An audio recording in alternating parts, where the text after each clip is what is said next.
அனைவருக்கும் வணக்கம். சிம்ம ராசினியர்களுக்கு நிகழ்ந்து கொண்டிருக்கும் ஆகஸ்ட் மாதம் 25ஆம் தேதி புதன் பகவான் கடகராசியிலிருந்து சிம்ம ராசிக்கு பெயர்ச்சியாகி அங்கு ஏற்கனவே சஞ்சரித்துக் கொண்டிருக்கும் சூரியன் மற்றும் கேதுவோடு இணைந்து புத ஆதித்ய யோகத்தை உருவாக்குகிறார். இதன் காரணமாக சிம்ம ராசினியர்களுக்கு என்ன மாதிரியான நன்மைகள் எல்லாம் ஏற்பட இருக்கு, கிரக நிலைகள் ரீதியாக அமையிருக்கும் சாதகங்கள் என்ன, பாதகங்கள் என்ன, மேலும் என்ன மாதிரியான நன்மைகள் எல்லாம் உங்களுடைய வாழ்வில் ஏற்பட இருக்கு, குறிப்பாக சிம்மராசினியர்களுக்கு இத்தருணங்கள்ல கிரகங்களுடைய சஞ்சார நிலைகள் என்ன என்று பார்க்கும்போது மிதுனத்தில் குரு பகவானும் கடகத்தில் சுக்கிரனும் சிம்மத்தில் சூரியன் புதன் கேது ஆகிய கிரகங்கள் இணைந்து புத ஆதித்ய யோகத்தை உருவாக்குகிறாங்க. கன்னிராசியில் செவ்வாயும் கும்பத்தில் சனி பகவான் ராகுவும் இணைந்து சஞ்சரிக்கிறாங்க. இந்த கிரகங்களுடைய சஞ்சார நிலைகளின் காரணமாக சிம்ம ராசினியர்களுடைய வாழ்வில் குடும்ப சூழ்நிலை ரீதியாக உத்தியோகம், தொழில், வியாபாரம், கலைத்துறை, அரசியல் துறை, மாணவ மாணவிகள், விவசாய துறையினர், பெண்மணிகள் என அனைவருக்கும் என்ன மாதிரியான நன்மைகள் எல்லாம் ஏற்பட இருக்கு என்பது குறித்தான முழுமையான பதிவு தான் இந்த வீடியோல நம்ம விரிவா பார்க்க போகிறோம். அந்த வகையில சிம்ம ராசியை சேர்ந்த மகம், பூரம், உத்திரம் முதல் பாதம் வரை உள்ள நட்சத்திரக்காரர்களுக்கு இந்த புதன் பகவானுடைய பெயர்ச்சியின் காரணமாக என்ன மாதிரியான நன்மைகள் எல்லாம் உங்களுடைய வாழ்வில் ஏற்பட இருக்கு என்று பார்க்கும்போது சிம்ம ராசி நேயர்களை பொறுத்த வரைக்கும் உங்களுடைய ராசிக்கு 2, 11 ஆகிய இடங்களுக்கு அதிபதியானவர் புதன். அவர் தன லாபாதிபதியான புதன் உங்களுடைய ராசியிலேயே சஞ்சரிக்கும் நேரம் ஒரு உன்னதமான நேரமாகுங்க. பணவரவு என்பது இக்காலகட்டங்கள்ல திருப்திகரமாக இருக்குங்க.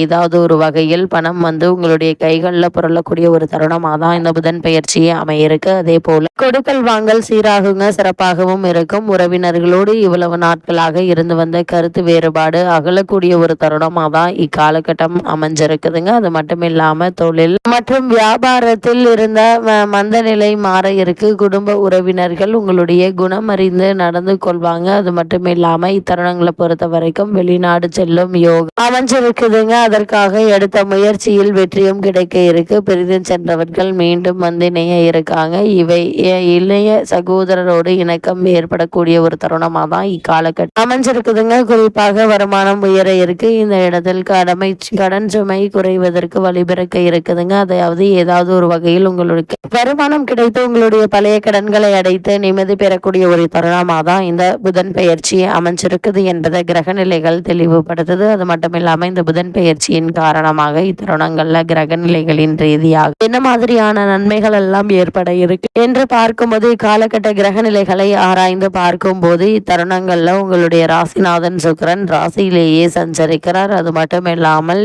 இது யோகம் என்று தாங்க சொல்ல வேண்டும். ஆனால் அவரை பார்க்கும் சனி மற்றும் ராகு ஆகிய கிரகங்கள் பகை கிரகங்கள். எனவே இடர்பாடுகளுக்கு மத்தியில் முன்னேற்றம் ஏற்பட இருக்கு. இத்தருணங்கள்ல எதையும் திட்டமிட்டு உங்களால் செய்ய இயலாதுங்க. எதிர்பாராத உங்களுடைய எதிர்பார்ப்புகள் அனைத்துமே நிறைவேறுவதில் தடங்களும் தாமதங்களும் வந்து கொண்டே இருக்குங்க. அதே போல யாரையும் நம்பி எதையும் செய்ய இயலாது. அதே போல இத்தருணங்கள உத்தியோகத்தில் உங்களுடைய திறமைக்குரிய அங்கீகாரம் கிடைக்காதுங்க. அதே போல் இத்தருணங்களில் தொழிலில் கூட்டாளிகளால் அடிக்கடி தொல்லைகள் வந்து சேர்வதற்கான வாய்ப்புகள் அதிகம் இருக்கு. அதனால் கவனமாகவும் எச்சரிக்கையாகவும் இருப்பது அவசியங்க. இத்தருணங்களில் எதிர்பாராத பல முன்னேற்றங்களை இப்போது நீங்கள் தாராளமாக எதிர்பார்க்கலாம் என்பதை கிரகங்களுடைய சஞ்சார நிலைகள் மீண்டும் மீண்டும் உங்களுக்கு அறிவுறுத்துதுங்க. அது மட்டும் இல்லாம சிம்ம ராசினியர்களை பொறுத்த வரைக்கும் இக்காலகட்டங்கள்ல பொதுவில் சூரியன் இருப்பதால் உஷ்ண நோய்கள் தரும் என்றாலும் கூட சிம்ம ராசியில் அது பொருந்தாது. காரணம்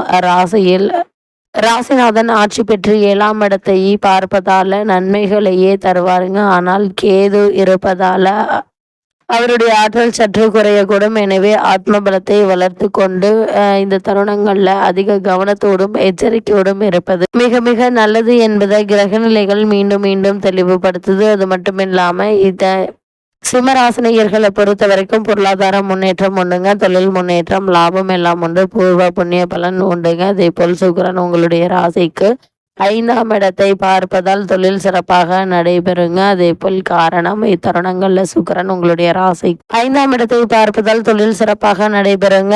காரணம் அவர் 10 கூரியர் என்பதால மனமான பெண்மணிகளுக்கு புத்திர பாக்கிய யோகமும் கிடைக்க இருக்கு என்பதை கிரக நிலைகள் தெல்ல தெளிவாகவும் உறுதியாகவும் எடுத்து காட்டுது. அதே போல சிம்ம ராசிக்காரர்களுக்கு புதன் பயிற்சி நிகழக்கூடிய இத்தருணங்கள்ல மேலும் என்ன மாதிரியான நன்மைகள் எல்லாம் உங்களுடைய வாழ்வில் ஏற்பட இருக்கு என்று பார்க்கும்போது இக்காலகட்டத்தை பொறுத்த வரைக்கும் சிம்ம ராசினியர்களுக்கு குரு சுக்கிரன் ஆகிய இரு கிரகங்களும் உங்களுக்கு சாதகமாக இருப்பதால் பணப்பற்றாக்குறை என்பது ஏற்படுவதற்கான வாய்ப்புகள் இல்லைங்க. வருமானம் போதுமான அளவிற்கு இருக்குங்க. மனைவியினுடைய உடல் ஆரோக்கியத்தில் கவனமாக இருங்க. சிறு உடல் உபாதை என்றாலும் கூட உடனே மருத்துவரிடம் அணுகி அதற்கான சிகிச்சை எடுத்துக்கொள்வது நல்லது. திருமண சம்பந்தமான முயற்சிகள்ல தடங்கல்கள் ஏற்படுவதற்கான வாய்ப்புகள் இருக்கு. அதனால ஆரம்பத்திலேயே நீங்கள் கவனமாக செயல்படுவது அவசியங்க. தற்போதுள்ள வீட்டை விட சற்று வசதியான வீட்டிற்கு மாற்றப்படும் யோகம் உண்டுங்க சிலருக்கு. அதே போல் சொந்த வீடு வாங்கும் யோகமும் உள்ளது. கிரக நிலைகள் மீண்டும் மீண்டும் எடுத்து காட்டுது. அதே போல சிம்ம ராசியை சேர்ந்த உத்தியோகஸ்தர்களுக்கு மேலும் என்ன மாதிரியான நன்மைகள் எல்லாம் உங்களுடைய வாழ்வில் ஏற்பட இருக்கு என்று பார்க்கும்போது இத்தருணங்களை பொறுத்த வரைக்கும் சிம்ம ராசினியர்களுக்கு எதிர்பாராத பல முன்னேற்றங்கள்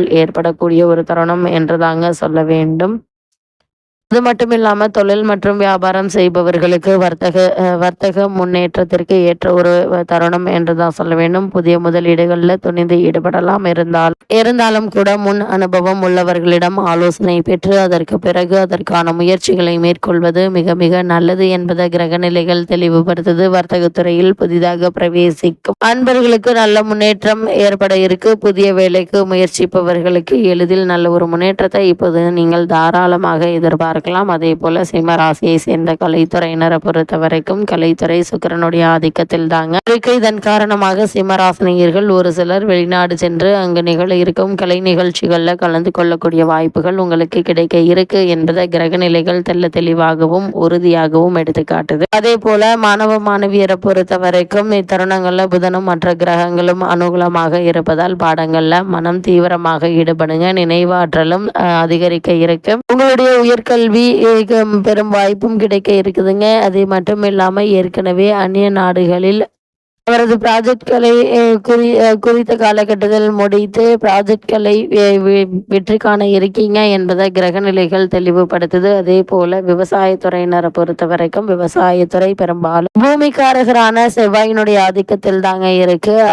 அது மட்டும் இல்லாமல் சூரிய பகவானுக்கு விவசாயத்துறையை பொறுத்த வரைக்கும் நல்ல ஒரு முன்னேற்றத்தை இப்போது நீங்கள் தாராளமாக எதிர்பார்க்கலாம் என்பதை கிரகநிலைகள் உங்களுக்கு தெளிவாகவும் உறுதியாகவும் தெரியுது. அதே போல் இத்தருணம் பொறுத்த வரைக்கும் பெண்மணிகளுக்கு எதிர்பாராத பல முன்னேற்றங்கள் உள்ளன. குடும்ப பொறுப்புகளை ஏற்றுள்ள பெண்மணிகளுக்கு ஆதரவு ஏற்படக்கூடிய ஒரு தருணமாக தான் இத்தருணம் அமைஞ்சிருக்குது. அதே போல சிம்மராசினியர்களுக்கு தற்போது கிரகநிலைகளின் ரீதியாக கூறப்படும் பரிகாரம் என்ன என்று பார்க்கும்போது வீட்டிற்கு அருகாமையில் உள்ள திருக்கோவிலுக்கு சென்று தீபம் ஏற்றி வழிபடுங்க. எண்ணற்ற நன்மைகள் உங்களுடைய வாழ்வில் ஏற்படும் என்பதை கிரகநிலைகள் தெளிவாகவும் உறுதியாகவும் எடுத்துக்காட்டுது. இருந்தாலும் கூட கிரகங்களுடைய சஞ்சார நிலைகள் என்ன என்று பார்க்கும்போது எதிர்பாராத பல முன்னேற்றங்கள் நிறைந்த ஒரு தருணமாக தான் இத்தருணம் அமைஞ்சிருக்குது என்பதை கிரக நிலைகள் மீண்டும் மீண்டும் உங்களுக்கு தெளிவுபடுத்துது.